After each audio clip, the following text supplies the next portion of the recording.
안녕하세요. 오늘도 서양살롱을 찾아주셔서 감사합니다. 남자친구와 결혼을 앞두고 저희 집안과는 결혼시킬 수 없다는 예비 시어머니 때문에 파혼하게 된 30대 초반 여자입니다. 서로 수준에 맞는 사람이랑 결혼해야 잘 산다는 말이 있듯이 사랑하지만 각자의 조건 때문에 파혼하게 되는 경우들을 보곤 했어요. 그게 제 일이 될 거라고는 생각지도 못했지만요. 결혼 준비 과정에서 겪게 된 제 사연을 한번 얘기해 볼까 해요. 저는 농장을 운영하시는 부모님 사이에서 태어났습니다. 어린 시절을 시골에서 보내게 됐어요. 어린이집이나 유치원이 아닌 논밭에서 일하시는 아줌마 아저씨들과 노는 저를 보는 부모님들의 마음은 편치 않으셨죠. 제가 중학교 갈 나이가 되자 서울에 있는 할머니 댁으로 저를 보내셨어요. 교육을 위해서 어쩔 수 없는 선택이었지만 어린 저에게는 부모님과 떨어져 산다는 게 두렵기도 했어요. 한편으론 시골에서 늘 혼자 놀던 저에게 새로운 세상이 펼쳐질 거라는 기대도 있었어요. 하지만 서울 생활은 정말 호락호락하지 않았어요. 시골에서 온 저는 친구들에게 촌년이라고 놀림받기 일쑤였죠. 학교 생활에 잘 적응하지 못했던 저에게도 늘 든든한 지원군이 되어준 사람들이 있었어요. 같은 학교를 다닌 저보다 2살 많았던 사촌 오빠는 제가 괴롭힘 당하지 않게 학교에서 보호해주곤 했어요. 항상 사촌 오빠 옆에는 남들보다 머리 하나는 더 큰 그가 있었어요. 오빠의 절친한 친구이던 그는 공부면 공부, 운동이면 운동 다 잘하는 그야말로 완벽한 사람이었고 제 첫사랑이기도 했었죠. 그와 마주치려고 일부러 사촌 오빠 옆에 딱 붙어 지내며 그렇게 설레는 중학교 시절을 보냈어요. 그리고 졸업식 날 제 마음을 담은 편지도 전달했는데 안타깝게도 사촌 오빠와 그가 다른 고등학교로 가게 되면서 그게 저와 그의 마지막이 되었어요. 그렇게 시간이 흘러 저도 어느덧 서울 생활 12년 차에 대학 졸업반이 되었어요. 오랜만에 사촌 오빠와의 약속 장소에서 그를 다시 보게 되었죠. 사촌 오빠 옆에 앉아서 얘기를 나누던 그를 저는 한눈에 알아볼 수 있었어요. 왔어? 너 혁진이 알지? 중학교 때 나랑 같이 다니던 절친. 너 수정이 맞지? 야, 언제 이렇게 컸어? 정말 이제 아가씨네 아가씨. 진짜 길에서 마주쳐도 못 알아보겠다.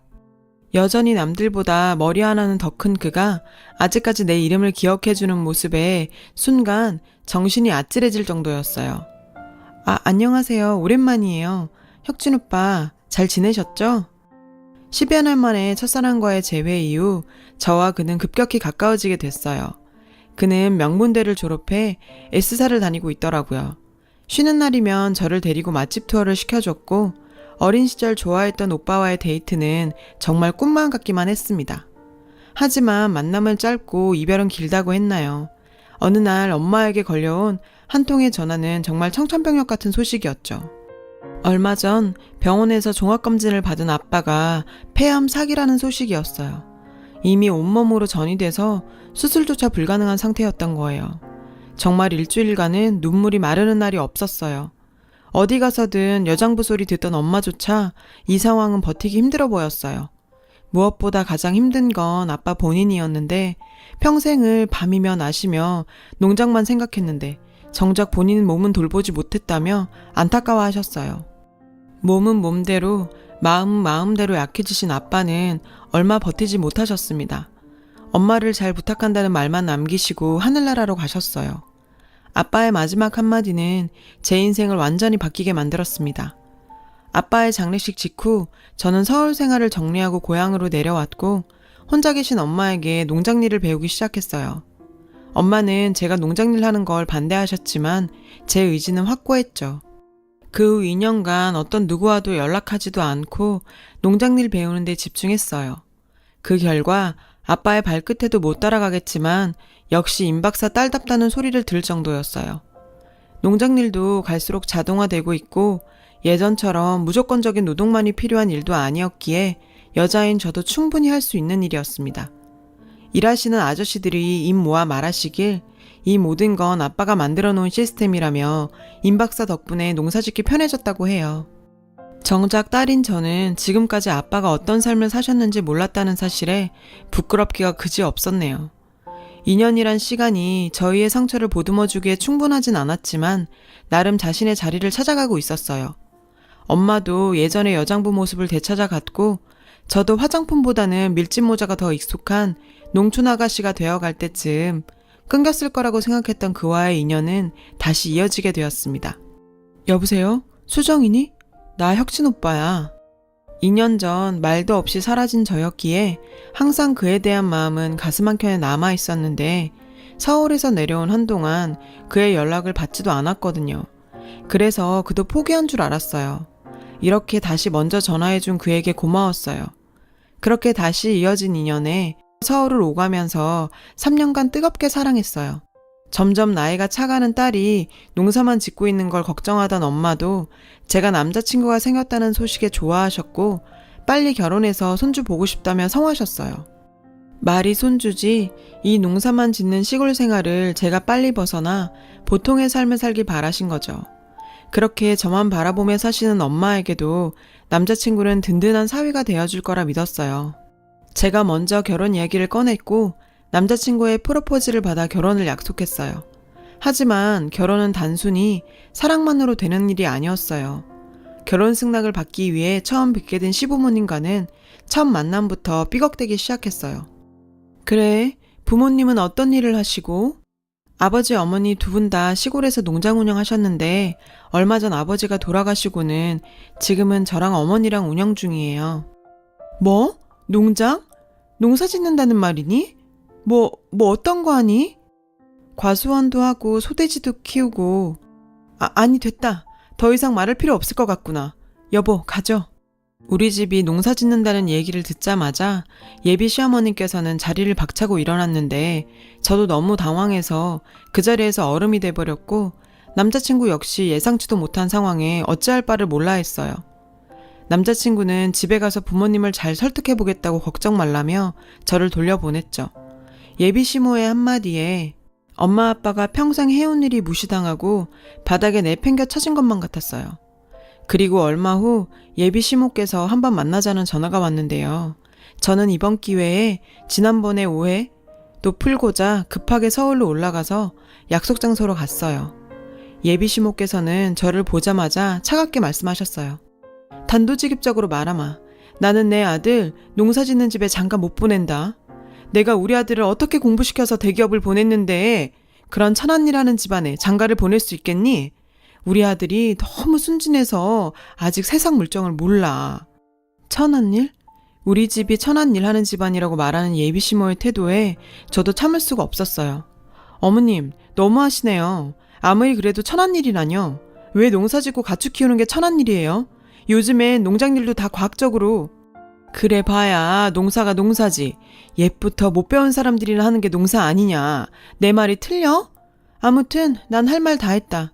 우리 아들 더 이상 만나지 말아줬으면 좋겠구나. 너희 나이 때나 사랑 타령하지 결국 조건 맞춰서 사는 거란다 얘야. 주제를 알아야지. 예비 시모는 자기 아들과 헤어지라는 말을 남기고 떠났고 이런 취급받으면서 결혼해야 하나 싶은 생각이 들었어요. 하지만 여전히 남자친구를 사랑했고 그 사랑만큼은 변함이 없을 거라고 생각했어요. 그 일이 있기 전까지는 말이죠. 오랜만에 사촌오빠로부터 전화가 왔고 사촌오빠는 굉장히 이상한 말을 하더라고요. 수정아, 너 혹시 혁진이랑 헤어졌니? 예비 시모와의 일 이후 약간 서먹해지긴 했지만 남자친구와는 별 문제 없었거든요. 그래서 저는 이상한 질문이라고 생각했어요. 아니, 우리 아직 잘 만나고 있는데 왜? 이걸 내가 말해야 할지 고민 많이 했는데 요즘 혁진이 주말마다 선보고 다닌다더라. 이번 주에도. 이번 주말 회사 일이 바빠서 못 본다는 남자친구의 말이 떠오르면서 망치로 머리를 쾅 하고 맞는 기분이었습니다. 너 혁진이 엄마가 헤어지라고 했다면서. 내가 혁진이한테 쌍욕도 하고 달래도 봤는데 나도 이제 혁진이 놈이랑 인연 끊을 생각이야. 이미 사촌 오빠는 제 일을 다 알고 있다는 듯 했는데 저는 다른 것보다 제 결혼에 들떠있는 엄마에게 이 사실을 알릴 수 없었어요. 사촌 오빠의 입단속을 단단히 시킨 뒤 남자친구에게 전화했죠. 오빠, 나 수정이. 혹시 이번 주말에 올 수 있어? 내가 이번 주에 회사 일 때문에 못 간다고 했잖아. 왜? 무슨 일 있어? 목소리 하나 안 바뀌고 거짓말하는 남자친구였지만 이 믿기지 않는 사실을 제 눈으로 확인하고 싶었어요. 사촌 오빠를 통해 알게 된 그의 맞선 장소에 찾아갔어요. 그곳에서 다른 여자와 함께 있는 모습을 보게 되었습니다. 내가 자기와의 결혼 때문에 지 엄마한테 어떤 수모를 당했는데 지는 다른 여자와 선을 보고 있어? 오빠, 여기가 회사야? 네가 여기에 왜? 너 나 미행했니? 미행이고 자시고 이거부터 설명해야 하는 거 아니야? 나랑 결혼 약속한 사람이 왜 선을 보고 있냐고. 선호가 말했어? 나 선 본다고? 참나 친구 사이라고 말해줬더니 그걸 고세 일러 바쳤네. 엄마가 너는 절대 안 된다고 엄마가 잡아주는 선자리 나와보라고. 그래도 안 되면 허락하겠다는데 나는 어떡하냐? 내가 나조차고 이렇게 선보러 다니는 줄 알아? 오히려 저를 위해서 맞선을 봤다는 말도 안 되는 소리를 하는 남자친구에게 들고 있던 커피를 얼굴에 뿌려버렸어요. 그리고 집으로 돌아왔는데 그제서야 상황 파악이 됐는지 남자친구는 자신이 잘못했다며 한 번만 용서해달라며 매달리더라고요. 이미 제 마음의 문은 그에게 닫혀버렸었죠.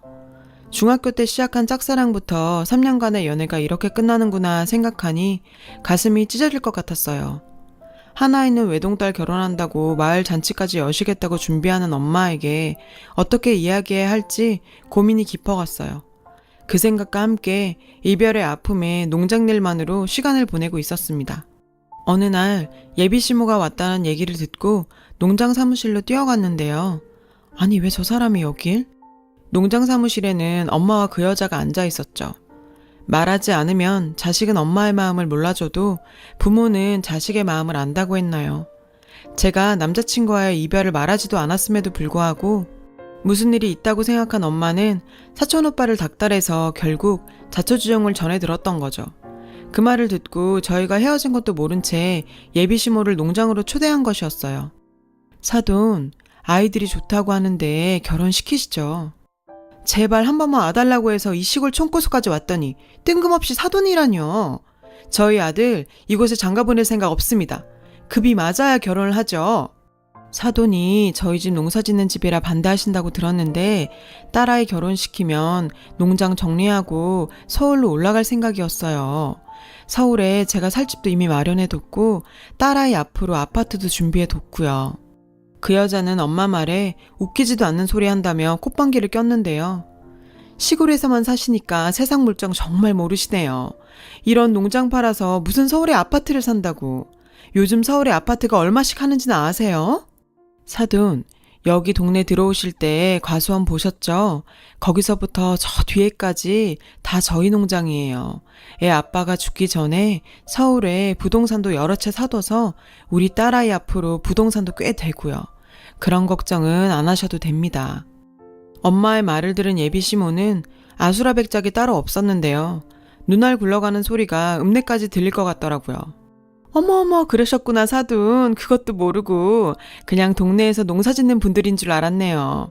날짜는 언제로 잡을까요? 빠르면 빠를수록 좋을 것 같은데.